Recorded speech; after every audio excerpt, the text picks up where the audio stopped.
Maths making easy. Geometry. Today's portion is about quadrilateral. What is a quadrilateral? Quadrilateral is a four-sided polygon with four vertices and four angles. Quadrilateral ಅಂದರೆ ಅದಕ್ಕೆ ನಾಲ್ಕು sides ಇರುತ್ತದೆ. ಎಲ್ಲ ಚಿತ್ರದಲ್ಲಿ ನೋಡಿದರೆ ಗೊತ್ತಾಗ್ತದೆ, ನಾಲ್ಕು ಸೈಡ್ ಇರ್ತದೆ.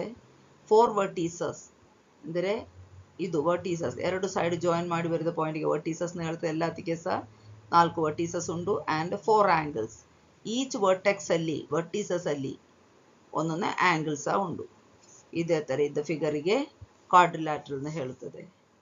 Next, types of quadrilaterals. Types of quadrilaterals are square. ನೋಡಿ, square, rectangle, this one is rectangle, parallelogram, this one is parallelogram, rhombus, this one is rhombus, trapezium, this one is trapezium. Next, kite. ಮುಂದಿನ ಕ್ಲಾಸ್ಗಳಲ್ಲಿ ಇದನ್ನ ಒಂದೊಂದು properties ಆಗಿ ಮತ್ತು ಅದನ್ನದು formulas, area ಮತ್ತು perimeter find out ಮಾಡಲಿಕ್ಕೆ formulas ಉಂಟು, ಅದೆಲ್ಲ ಲೆಕ್ಕಾಗಿ ಬೇರೆ ಬೇರೆ ಕ್ಲಾಸುಗಳಲ್ಲಿ ಮಾಡ್ತೇನೆ. ಇವತ್ತು ಈಗ ಸ್ಟಾಪ್ ಮಾಡ್ತೇನೆ. ಹೆಚ್ಚಿನ ಮಾಹಿತಿಗಾಗಿ ಈ ಚಾನಲ್ ಸಬ್ಸ್ಕ್ರೈಬ್ ಮಾಡಿ.